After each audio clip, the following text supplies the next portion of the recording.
Going. So I prepared a lecture today, unlike Wednesday. Sorry about that. So I hope today goes a little better. So today we want to talk about the optical cavity. We're going to do the ABCD analysis of that, and we're going to look at what makes it stable and what makes it unstable. And then once we get done with that, we're going to get ready to look at the Gaussian beam.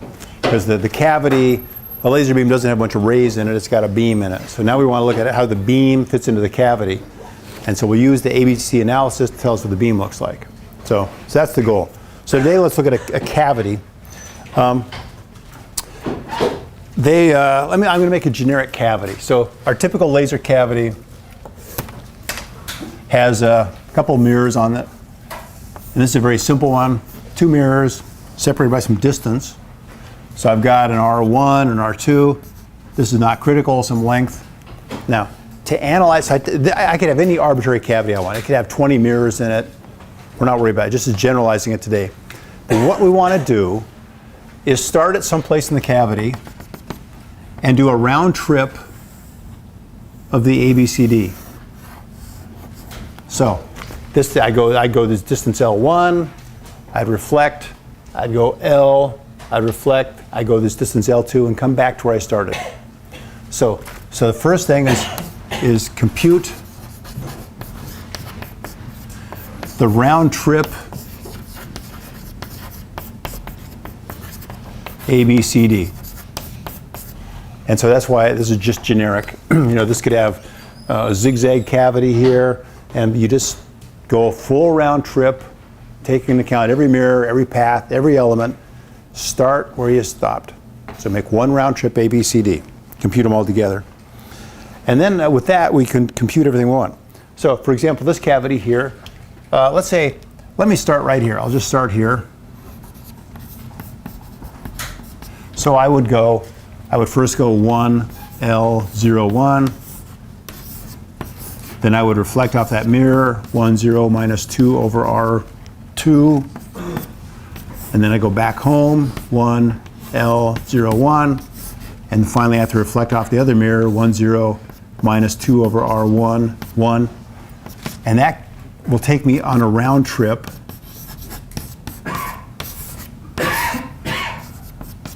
for that cavity. And you have to make a round trip. You have to do the whole thing. So this little matrix, when you multiply it all out, and I'm not going to bother, but you get a bunch of terms here. But you can have an A, B, a C, and a D. And that corresponds to the round trip in this cavity. Now we're going to use that in general form and follow from there. Now what does this tell us? So what this tells us is that if I start with a ray, I come in with a ray, maybe it's right here. After one round trip, it's going to come back, and I'll now know what the new ray looks like. Maybe it's going to look like this. Maybe it's going to be sitting there. I'll do another round trip. Maybe it's now sitting here. Another round trip. Maybe it's down here. It's going to tell me, tells me nothing about the path of the ray in between these mirrors. I have no idea. There's all sorts of things going on, but this matrix here just says it's going to relate this ray to the ray after one round trip. And so what I'm going to get is a whole bunch of rays out of this thing, and maybe they start going back, or maybe they just keep getting out of here. And so I'm going to use that analysis to figure out, is this cavity stable? In other words, does a ray always remain in some domain here after many, many bounces? Or is it unstable? Does the ray finally get out and just eventually blow past one of the mirrors? So that's the goal, stable versus unstable, stability. So we can use this ABCD matrix to determine that. We'll also, when we get to the wave analysis, we'll also use this ABCD to tell us how big the beam is, what the curvature of the beam is. All these nice things about that, the physical wave itself. But for the time being, we're just going to use it for stability. So let's see if we can figure out, does the beam stay in? Now there's a lot of ways we can do this. A lot of books will say, well, let's just compute the R and R prime nth version, and that's just going to be A, B, C, D to the nth power times R naught. And you can do that. Then you use something called Sylvester's theorem, and you do this linear algebra nonsense, and you come up with some relations. I don't find that very insightful. I kind of like what the book does, where there's a difference equation.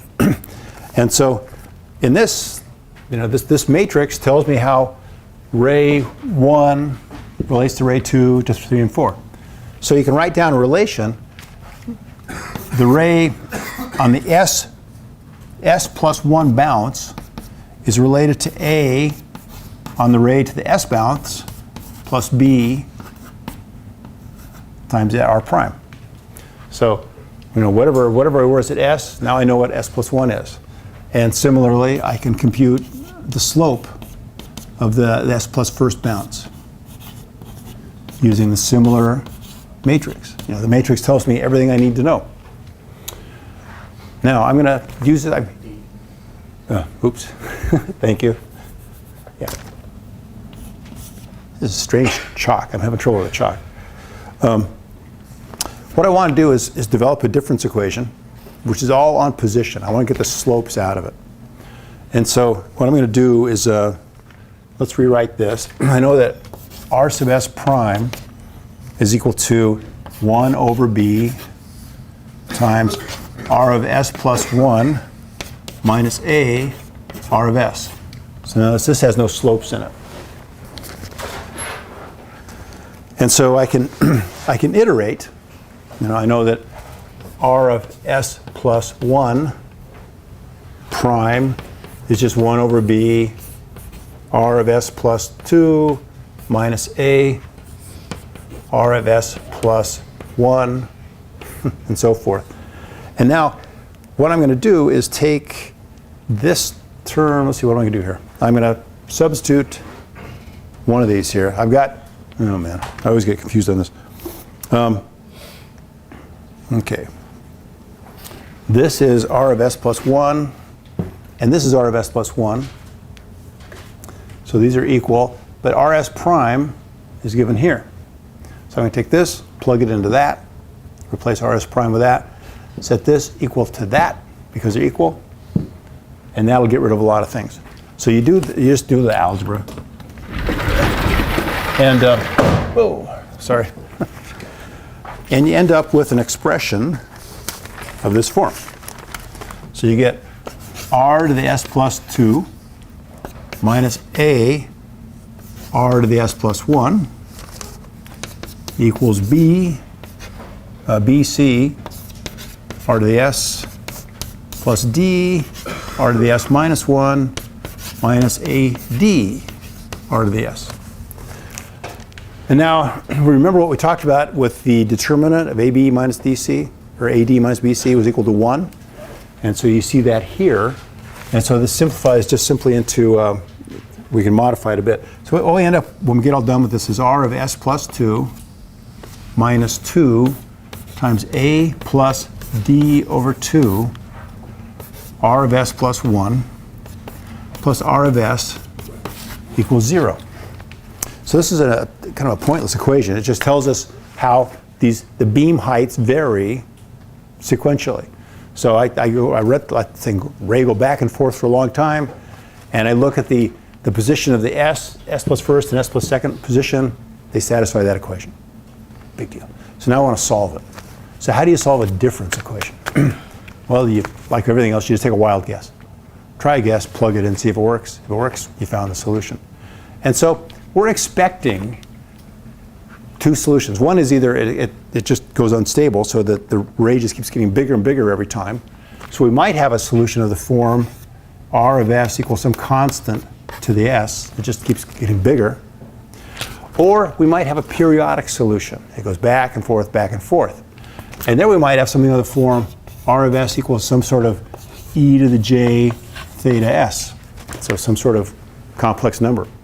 So let's just try plugging that in and see what happens and see if it fits. So let's try the periodic solution first. Just plug e to the j theta in, R of S e to the j theta s, plug it into that. And if you do, you get an expression like this. You get R naught e to the j theta s times e to the 2j theta minus 2 a plus d over 2 e to the j theta plus 1 equals 0. So that's what the difference equation looks like if we assume a solution like this.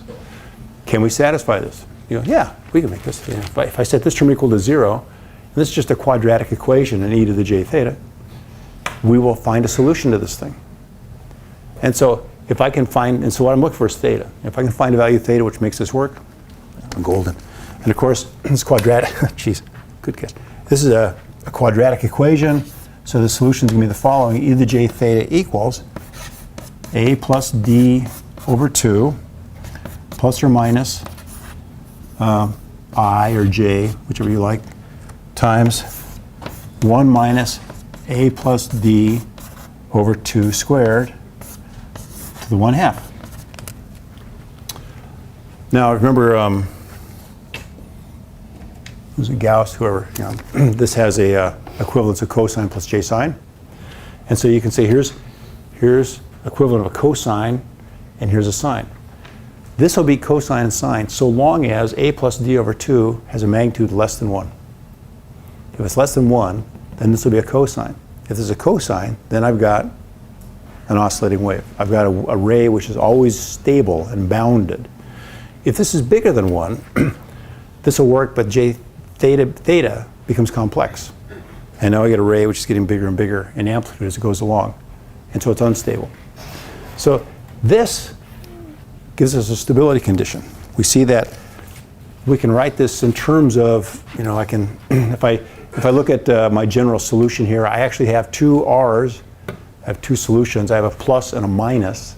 So the generic solution here is kind of r of s is going to be some r naught e to the j theta s plus r naught conjugate e to the minus j theta s.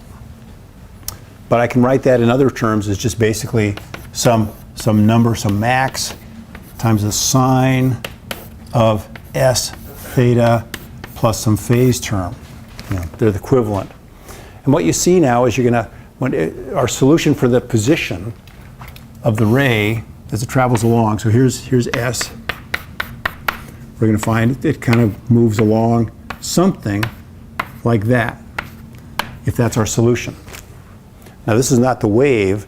This is the position of the vector once it, you know, of the ray on that mirror. So first it's high on the mirror, then after a second bounce it's lower, then it starts going back and forth. So this will, whatever theta is, and it'll plot out how this thing moves. And so that gives us a lot of clues here. So the thing to look at, I'll do a quick example to solve that. But the more interesting things to note is that so long as that is less than 1, I'm going to get a solution like that which is bounded. And so this is our stability condition. And that's that a plus d over 2 less than 1 implies what's called a stable cavity.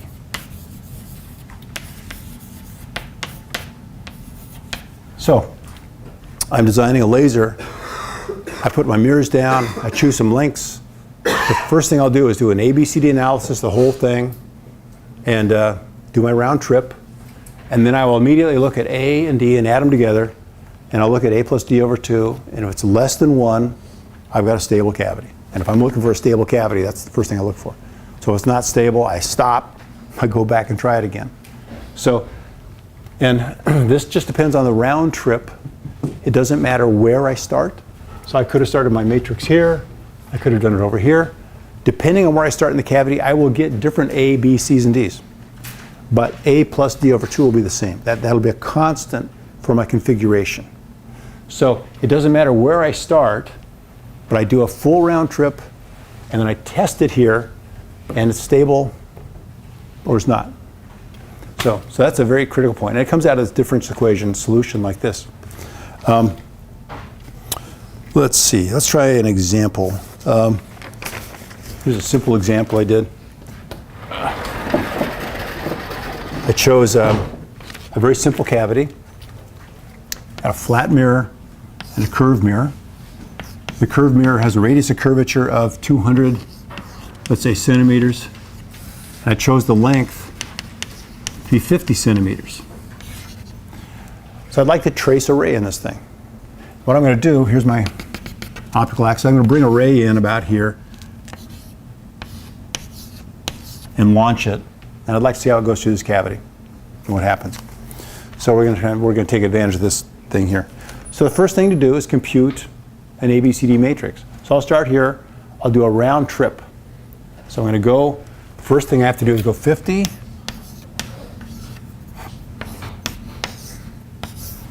Then I'm going to hit that curve mirror. Then I'm going to go 50 again. Notice it's a positive 50. Even though I'm going this way, it's a positive 50. I'm riding with the beam. So the beam is always moving forward. And then I don't have to add this, but I'm hitting a flat mirror. So it's got, if you want, infinite focal length, so I can put that there. Or it's just like multiplying by 1, so it doesn't really matter. So there's my ABCD for the round trip. And if I did this right, I got 1/2, 75, minus 1 over 100, and 1/2. Okay, is my cavity stable? Okay, I look at A plus D, divide by 2. So A plus D over 2 is 1/2. 1/2 is less than 1. Yeah, it's a stable cavity. That's good. So that's good to know. And you can play with this. You know, if I made this cavity longer, you'll find where it's unstable and so forth. So you can very quickly see at what point does this cavity no longer act like a cavity by playing with that number. All right, I've got that. I know that this, I guess it's behind here, but we had the solution of R sub S is equal to R max sine of theta times S plus alpha. So I have to figure out what R max is and alpha. I know theta. Theta was this, I know that cosine theta was equal to A plus D over 2 from this expression, comparing this, we know that e to the j theta is cosine theta plus j sine theta. So this is cosine theta. So I know A plus D over 2, so I know that. So I know cosine theta equals 1/2. So theta equals pi over 3. So I know theta from my ABCD. So now I got to fit the rest of this. So I've got to figure out RS equals R max sine of pi over 3 times some index plus alpha. And the way we can quickly do this is just generate a few points and try it. So my very first point's right there. It's got a height and 0 slope. That's S equals 0. So I know that R0 equals R max times the sine of 0 plus alpha. Now if this is R max, I know alpha equals 90 degrees, but I'm not sure if it's R max or not. I'll run it through once. So I'll shoot this beam through the cavity once. So I'll get R1 is equal to what? Well, R1 is equal to 1/2 R naught plus 75 times 0. So it equals 1/2 R naught. So there's R1. So I know that R1 equals the same R max sine of pi over 3 plus alpha. Okay, now I've got two equations, two unknowns, and they're transcendental, of course, but you mess around and you can quickly figure this thing out. And what you get is that the actual solution is RS is equal to, in fact, R max sine of pi over 3S plus 90 degrees, pi over 2. And that describes the ray after every bounce, for what it's worth. And so if you plot this out, what you'll find is that it starts here, then after one bounce is down to 1/2, and the second bounce is down here, and it's down here, and up here, and up here, and so forth. So this is telling me where the ray is on each bounce. So first, it comes in at 1, it goes over, it bounces down to 1/2, it bounces down to 1/2 here, minus 1/2, it bounces to 1. So the ray is actually doing a zigzag like this, which we can infer, but we know it's here, then it's here, then it's here, then it's here, and then it goes back up, and it's going back and forth. So we get a pretty good idea what the ray looks like inside this cavity. And if you want, This is kind of fun to do. Get your computer out, and you can actually, just put a cavity down, and you got a ray here. You can compute the position here. Just draw a line. Now you bounce it off that mirror, compute the position back. You can zigzag this thing all day long, and it's kind of fun to watch. A computer will just fill this thing real fast, and you see these very nice things come in. It's fun to play with if you just want to kill sometimes. But it's just ray tracing, and it does very well. So we now know how to find a cavity. We have some sense about what the rays look like inside of it. We know if it's stable or not, and that's very important. And we use that fact quite a bit. There's something called the stability diagram, and you'll see this in all textbooks. And I guess I got pulls down. It gives us a graphical way to sense if the cavity is stable. So it involves a little bit of manipulation of the terms here. We know our stability condition is -1 is less than a plus d over 2 is less than 1. I can add 1 to this thing, and you get 0 is less than a plus d plus 2 over 4 is less than 1.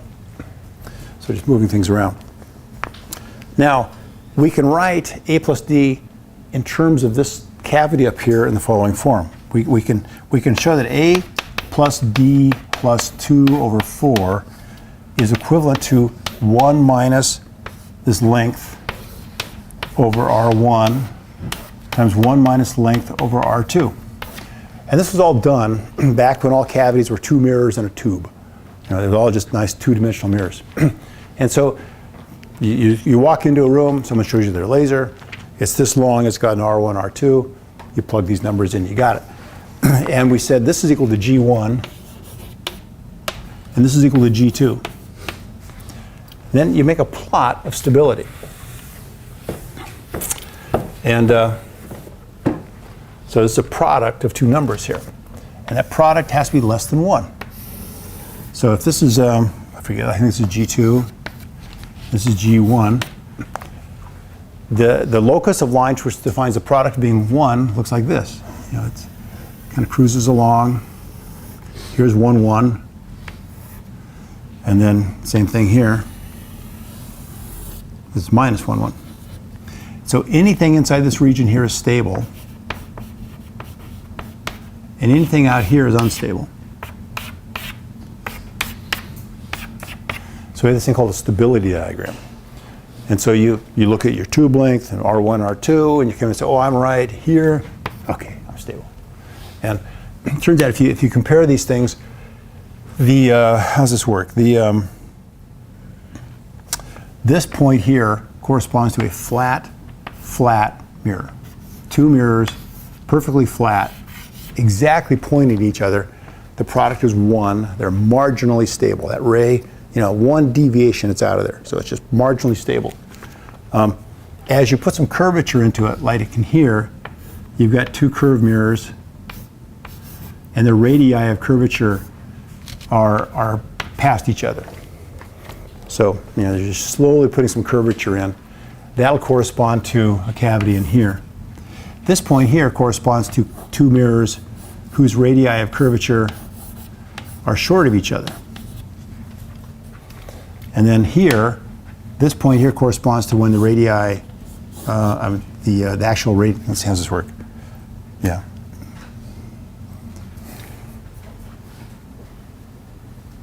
What am I doing wrong? This corresponds to that, yeah. This is when they're equal. And what the heck is this? Well, it doesn't matter. Okay, so there's a transition as you go from curvatures from flat to what's called the equal radii being right there. Then a ray just goes back and forth between these two. And they're stable to those extremes, and then after that it stops. This point here is where it's equal to 0. This is called the confocal cavity. And this is where the radius of curvature is exactly on the other face. So their focal point's right in the middle. They share a focus point. And the confocal cavities are kind of weird. They actually have stabilities that follow a line like that. They're very unusual cavities. But for the most part, we just try to get in this zone here.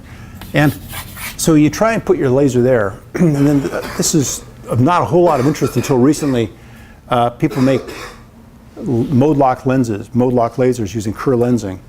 And so the laser involves, I'll just draw a simple example. It might have a couple mirrors like this and some medium like this, and the cavity will do something of this form. And Kerr lensing, the material forms a lens. It depends on intensity.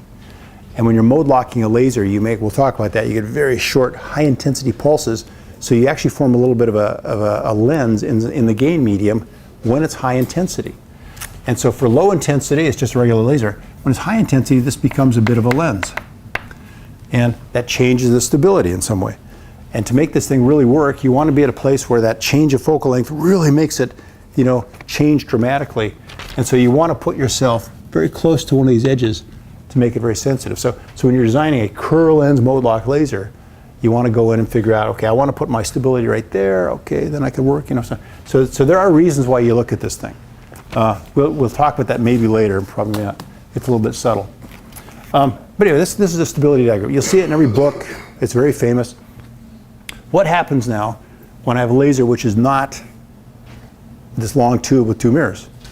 Let's say I look at this thing here. I actually build this laser, and I want to know where does it fit on the stability diagram? It doesn't have curved mirrors on the end, all this kind of stuff. So we'll probably talk, this is a little bit subtle, but there are ways to do this. It turns out the way you do this, you do what's called a one-way ABCD. I'm just telling you, I'm not going to test you on this yet. I'll just tell you. You do a one-way ABCD. I start here. If, let's say this one was a curved mirror, just to be fun. Okay, and this one's flat.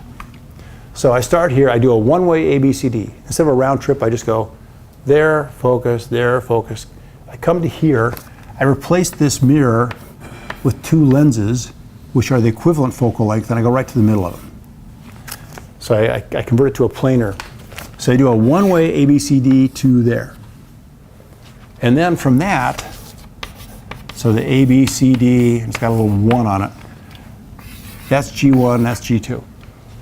And so there is a way to get the generic diagrams. I don't care how complex your cavity is, we can always convert it into a diagram like this if you're really worried about stability, how close are you, if stability is an issue for you. So when that comes up, we'll explore it. But so you don't have to worry about these guys, literally, because very few lasers are built today which satisfy these kind of conditions. Most of them are much more complex. And so we have to go to that kind of scheme. But it is all tractable. So we've tried to keep up with it. Okay, let's talk just a moment about unstable cavities. So the unstable cavity it's used quite a bit. It has its place. It's not as common. So it follows that solution we did a minute ago where you just get an exponential growth.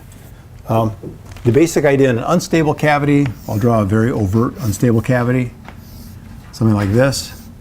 The ray bounces, and just no matter which way it goes, it's always expanding. And the way the unstable cavity works is usually you get light leaking past the edges of a mirror. So it's just literally, that's the output coupling, is just what goes past, it escapes. And so the downside of these things is if you look at the wall here, your laser beam looks like a donut. And you have the famous donut mode. And that's kind of a crappy mode. You want to focus and that kind of stuff. So an awful lot of work goes into kind of cleaning up the modes of unstable resonators, make this partially reflective, trying to fill it in a bit. Just there's lots of effort here. So that's a challenge. But anyway, we won't worry about that. Just quickly, the ABCD, or the round trip for that, we again do our difference equation. You have this R of S plus 2 plus A plus D over 2 times minus 2 R of S plus 1 plus R of S equals 0. And we try R of S is equal to some R naught, call it F, to the s. F is just a number.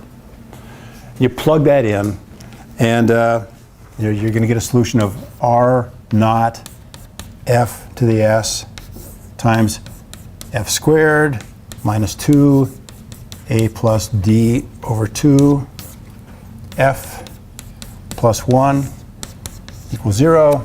Again, you get a quadratic. Then you solve it. And you're going to get two values for f. So we're going to go to that solution when a plus d over 2 is greater than 1. So this has to be greater than 1. Then we look for this solution. You get two values for f from the quadratic. And so now your r of s equals, r, let's call it ra fa to the s plus rb fb to the s, because you get two values. One will be larger than the other, so one's gonna be greater than one, one's less. One will quickly die out, but you see just the geometric growth in the rays. So if you're ever worried about that kind of stuff, you can explore it. But it's consistent. Just using this difference equation will get us there every time. Okay, so we now know how the optical cavity works. We know how to measure it, how to make sure it's stable, and compute all that kind of stuff. Now it's time to get serious, because now we know what rays are not what's in the cavity. We want to do something besides rays. So we've got to get to the point where we put this cavity, we take this cavity and we fill it with a real field, which is not a bunch of rays, but it's an electromagnetic field. And electromagnetic fields, have phase fronts and propagation, all that kind of stuff. So the next challenge is now to describe what the real field looks like inside the cavity. So let's think a little bit about this just to get started. What we're going to do is we're going to describe what's formerly known as the Gaussian field, the Gaussian mode. Most laser optics use a Gaussian field. That's just how lasers operate. But we want to kind of develop that expression. So let's at least think about, I'm going to do a little bit of E&M here. If you haven't had E&M, don't worry, but let's think about what we're looking for. So I forgot to bring my laser pointer again, but you've all seen lasers. You turn them on, it's a little beam of light, very directional. And so let's see if, what can we glean from that before we do our analysis. So you get this beam of light. It's traveling in one direction very well. So as we learned the other day, we have plane waves which tend to follow one direction. So we can assume this is pretty much, a fairly collimated plane wave solution, mostly going in one direction. And so we like to call this a transverse electromagnetic field. What does transverse mean? It's traveling in this direction. Let's say this is the z direction. Transverse would mean that E or H are located along the x and y directions, but not z. So a plane wave traveling in one direction is perfectly transverse. The field is all pointed in a direction other than the direction, it's perpendicular to the direction you're flowing. And so we're going to make the assumption that our beams are fairly transverse. And that's going to make the math a lot easier. Is this a reasonable assumption? So we can do that pretty quick. We can make some estimates. So I will throw some Maxwell equation at you. We know that the divergence of D equals 0. That's Maxwell's equations. If we're in free space, this becomes the divergence of E equals 0. So we'll use that. This means that d dx of E sub x plus d dy E sub y plus d dz of E sub z equals 0. This thing's spreading. Now I'm going to rewrite this as kind of the transverse term, the gradient of the transverse, and then d dz of E sub z. Because I don't care if it's x or y, I just want transverse. Now our field, for a laser beam, it tends to be propagating in one direction. So as a rough estimate, it has this shape. It's kind of an E naught e to the j k z, roughly. That's a roughly planar thing. And so it's got some other structures. Let me say it's E naught of x, y, and z times e to the j kz. And what we're going to do, what I'm going to try and do is find a way to separate as much as I can the plane wave out of this and just get down to the essence of what the shape of the mode is. And so what we're going to try and do is say, okay, I want to describe the mode. I know it has an awful lot of plane wave in it. So let's see what we can do to get that part out and just focus on what the shape is. And the shape is this Gaussian thing. So if I were to take this and look at the divergence of it, I'll take the transverse divergence. I'm going to get the transverse divergence of E of x, y, and z. And then I'm assuming that most of the change here is in the e to the j kz. Here the field's cruising along. It's got this very rapid, undulation of the E field. So it's changing dramatically in the z direction in that term. It also might be spreading a little bit. So there's a little bit of change in the spreading as it travels in the z direction. It might spread a little bit, but this term here, the k term, is just huge. The amount of change due to the k is just massive. It overwhelms that. So this term here basically becomes kind of the transverse divergence of the envelope, and this just becomes basically jk times e sub z. And k, remember, was 2 pi over lambda. K is a big number. Okay, so what is this? Where am I? What's the point of all this crap? Well, we know that the z divergence is basically jk that. What's the transverse divergence? Who knows? But it's a beam. We know that. It's confined to something on some diameter. We don't know what it is. Let's say it's about a millimeter or something. We've seen these laser beams, pretty small. So the biggest the divergence can be, the dE dz, the biggest the transverse divergence can be is approximately E divided by the diameter of that beam. That just gives me an estimate of my divergence. How much is E changing? What's dE dx? And so I combine these things. I say, well, I've got E over d plus E sub z, this is E transverse, times jk, and that equals 0. All right? So from this I can kind of estimate, just look at the magnitude of this and the magnitude of this, I can estimate the ratio of Ez over Et. And I say Ez over E transverse is approximately, what's it going to be? D over K.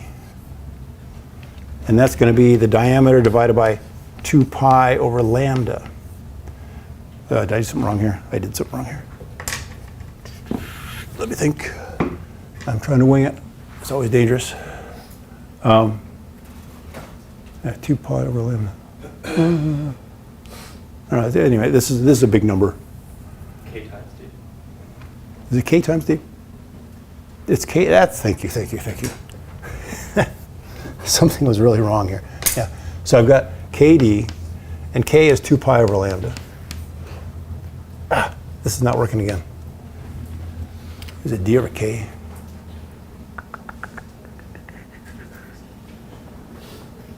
Yeah, it's K over D. It's 1 over KD. How about that? Does that make sense? Okay, 1 over KD. We're going to get there. So, and that's 2 pi over lambda. So this is lambda over 2 pi d. So that's a ratio of the longitudinal z. So we've got z traveling along here, and it's got a transverse component, and it's got a longitudinal component. And just by this kind of crude estimation here, I see that the longitudinal component is lambda over d. Lambda is on the order of, say, half a micron. D is on the order of a millimeter. So this ratio is on the order of 10 to the 4.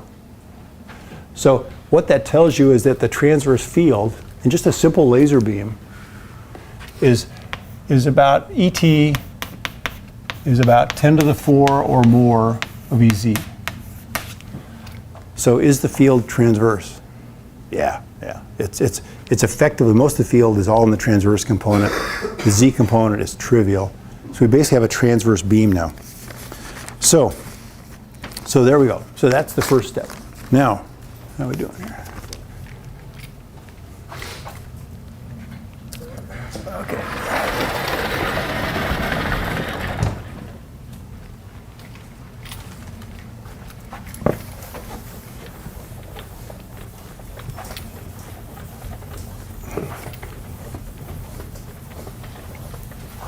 So we're going to make an estimate of our field. We're going to say, well, it's I've got an electric field, and it's got X, Y, and Z dependence, and it's going to be some E naught, some amplitude. I'm going to create a function. I don't know what it is yet. Let's see. So I'm going to say my laser beam looks like this. So it's primarily a plane wave moving in the Z direction. It's got an amplitude Z naught, and it's got some sort of envelope function which describes the difference from plane wave. And so the most obvious would be an amplitude. If I were to plot the magnitude of, here's psi versus, say, x, it probably is going to have some sort of shape like this, so that when I get far from the axis, it's 0. So my plane wave has 0 amplitude out here, but it has a lot of amplitude on the axis. So it's going to be some sort of, kind of an envelope which takes my infinite wave and scales it way down in space to something finite. So it's primarily going to be an amplitude function. And just kind of to localize my beam to this little spot instead of this being this broad thing. But it's also, it might have some other terms here. The wave as it travels along might have some curvature. And so there might be some, some other funny stuff, some phase shifts going on, some that kind of stuff. So this is going to describe all of that, and that's my goal. And yet, when I look at this beam, most of the action is here. So what I'm doing is I'm saying, yeah, this beam, it has a tremendous amount of variance as it travels along in the Z direction. I'm going to recognize that as Z to the j kz. But I'm going to focus on this. So now I take this and I plug this into the wave equation, because the wave equation always works. So the wave equation is universal. So that's true for all fields. So I don't care if you're in a fiber, you're traveling in the ocean, or there's a wave equation. Always works. Here's my electric field. I plug it into that. And so we grind it through. And so what you get when you do that, what's del squared? So we're going to replace del squared by del squared E transverse plus d squared dz squared E plus k squared E equals 0. So I'm going to focus on kind of the transverse part of this thing, but I know that there's a z squared term in this, and I'll pull that out and operate it separately. So when I take this operation and plug it into there, the transverse field only is going to see, the only transverse components are here. So the del squared transverse is going to only operate on this. The ddz is going to operate on this and this. So let's write these things down. So I've got just the components. Del squared, the transverse on E, is going to yield an E times del squared transverse on psi e to the minus j kz. We have to dE dz. We'll do this in 2 steps. When I operate on this, I'm going to get, or on this, say, I'm going to get 2 terms here. I'm going to get a E naught e to the minus j kz plus a d psi dz e to the minus j kz. And then finally, when I take the second derivative, you're going to get E naught minus k squared psi minus 2j k d psi dz plus d squared psi dz squared e to the minus j kz. So I'm kind of doing this bit by bit. So What is yeah. the sign of the exponential change? J squared. No, so it's like Oh, did I do it? J, KZ Oh. here, and then over Yeah, let's make it all consistently minus. Thank you. It's complex conjugate, you know, it all works out in the end. So. But so this is here's our trial solution. We plug it into the wave equation. We're going to get a whole bunch of terms. And so we've kind of separated the terms out here. And then you combine them all together.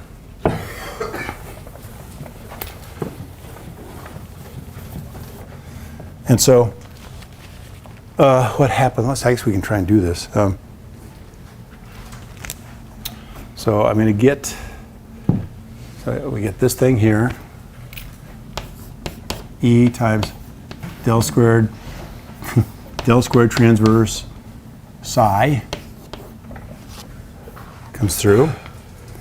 We're going to get this term here, okay, plus minus k squared psi minus 2j k psi plus d squared psi dz squared. And then that's that. And then we're going to get plus k squared psi. And then e to the minus jkz, and this equals 0. So a couple terms drop out. You know, we see this, these cancel. And you know, this all equals 0, so we don't really care about this e to the jkz stuff. The plane wave stuff's not relevant. What's interesting now is what we're really going to focus on is that we want the transverse gradient of psi minus 2jk psi. I seem to be missing somebody. Oh yeah, plus d squared psi dz squared equals 0. Now, this is just a lot of symbols pushing around the board. It's probably not very enlightening. But what we have done is we've gone from a general expression like this with an unknown, I don't know what psi is, and we plugged it in, and now I've got an equation which is simply about psi. And the e to the jkz is gone. I mean, I know it's a plane wave, it's acting like one. I'm not worried about that. Now I have an equation in this envelope. And now I have to solve this. But you know, what it's doing is it says, yeah, we know it's a wave, plane wave. We're not going to worry about that. We're just going to worry about how does this amplitude function, how is it determined? And so that's where we go now. So we've done a lot of transformation here, going from this to that, where I took the wave equation and I've manipulated it into an equation for this unknown psi. And now the goal is to solve that. So this is going to give us now what we're after. So you know, the first step we'll look at, I mean, one thing we'll do right away. Psi is, you know, it's got this kind of funny shape, you know, it describes stuff. Does it change very fast in Z? So I've got a laser beam. I shoot it across the room. Oh, sorry, yeah. Is the middle term the derivative with respect to B, C? Yeah, it sure is. This should be a DC. Yeah, thanks. Yeah. So I've got a laser beam. I shoot across the room. I can tell it's growing very slightly. It is a little bit bigger when it gets to the other side. So psi, if it's describing the shape of the beam, does change with Z. Is it a very fast change? No. You know, it's pretty slow. You know, we're talking about millimeters per meters kind of propagation. But how about the second derivative? What's the rate of the rate of change? You know, it's incredibly slow. It's almost trivial. This change is multiplied by k, which is a great big number. So our first assumption, we're going to look at, I want to solve this thing. But my first assumption is I'm going to say, well, I don't know what psi is. But I'm pretty sure this term is trivial compared to that. Because I know it's changing, but not very fast. And so I'll stop here. But what we're going to do now is we've got an equation for this wave function, which we don't know yet. But it follows this. This is going to be basically the idea. 2j k d psi dz equals 0. So there's a differential equation for this thing I'm trying to find. Now I have to solve that. So we'll do that on, what's today, Friday? We'll do it on Monday. Basically, it's very simple. We're going to again use our heads. We're going to say, okay, we know laser beams propagate. They don't tend to change shape. When we studied diffraction, we learned that the far field is a Fourier transform of the near field. And so what kind of beam doesn't change shape? A Gaussian. A Gaussian transforms to a Gaussian. So we're going to say, let's use our head. Let's start by assuming this has a Gaussian profile. We'll plug that in, grind it through, and everything works out like a charm. It's amazing. So this isn't quite as daunting as it looks. But this is kind of we have to satisfy this condition. Again, we'll guess a solution and make it work. All right? So we'll do it on Monday. All right?